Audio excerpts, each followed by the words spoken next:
He had the nystagmus with the vertical north-south, north-south, north-south bouncing of the eyes. And he just a lack of focus. And the doctors kept attributing it to he was premature, and he just has to settle in. His body's just trying to grow and get used to the new surroundings. And I just felt that there was something more to that. So I was respectful, let time pass. But I did, whenever the doctors asked, do you have a concern?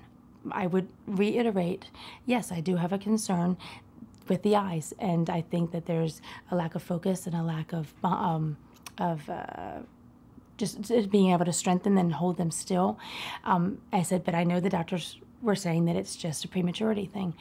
And finally, when Derek was 5 months old, one of the doctors agreed with me, and we went to the specialist, and that got the ball started with the whole diagnosis. And it went quite quickly.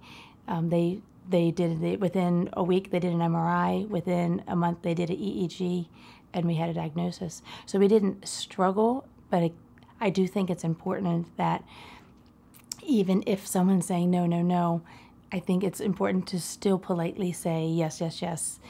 Please listen. This is a concern. Derek had some other medical issues going on, just the fact that he was still on a heart and lung monitor because of a separate newborn issue.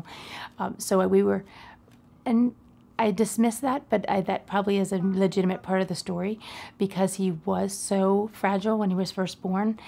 I think it was just another element. I dealt like just another medical thing that we were just having to deal with. The heart and lung monitor went off. We'd have to zip over to the hospital. Oh, okay, now he's blind. Not that you can simplify it that easily, but it did make it easier to digest because there was already so many other things going on. The guilt is that you started them out with something that below, or you started them out with a deficit, because most of society goes with visual cues. So you started them out behind, which is the last thing a father ever wants to have for their child. Makes me more determined to find the cure. We were told originally that Derek was going to receive, he was getting nothing, that it was just blackness, that he was not getting any light perception at all. He was non-mobile at the time, and we had a fiber optic jack-o'-lantern, and the fiber it waved through the red, then the green, then the blue, and his head turned in the direction of the jack-o'-lantern. And I said to Doug, he saw that, and Doug said it was just a coincidence, so he moved it, and his head followed and turned. So like that to me was a very moment, because we were told he was going to get nothing, and now I'm saying he's not getting nothing. He's getting something. This is real. He really is interacting. So you get these glimmers of hope that reignite your fuse we're going the right direction. This is going to get better.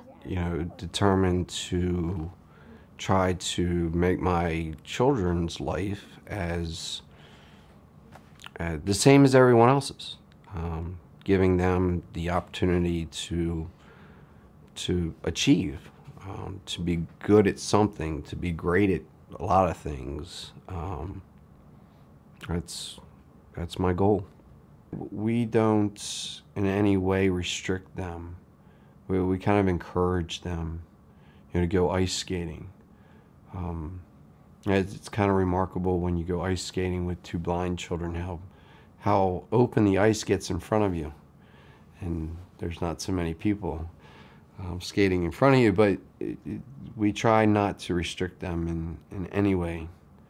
We were at the library, and they had like a little mini petting zoo that they brought to the library, and of course, everybody wanted to touch the turtle, and everybody wanted to touch the rabbit. They brought out the snake, and everybody backed away, and Derek didn't know that his peers were no longer standing next to him. And they walked, Derek, would you like to touch the snake? And of course, he reached right out and he touched the snake. And Mommy, don't you want to touch the snake? And I had that deer in headlight where I don't want to touch the snake, but I don't want him to know I don't want to touch the snake, so now I have to touch the snake.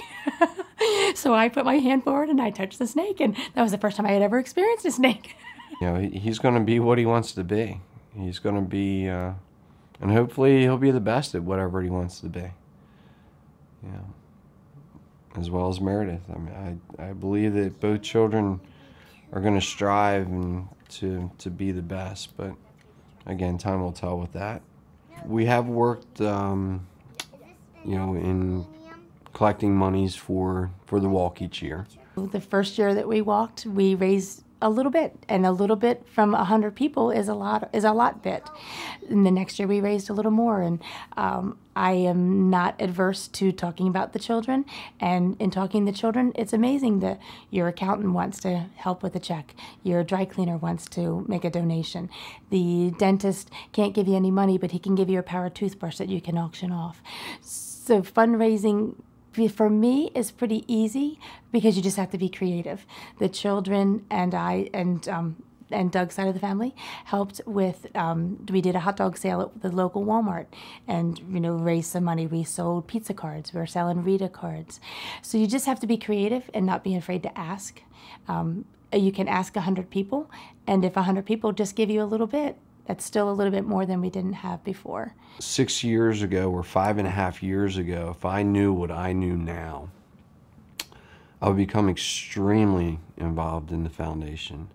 I would strive every year to just double, if not triple, the contributions that we create to the foundation. Again, striving for the cure. The sooner the better.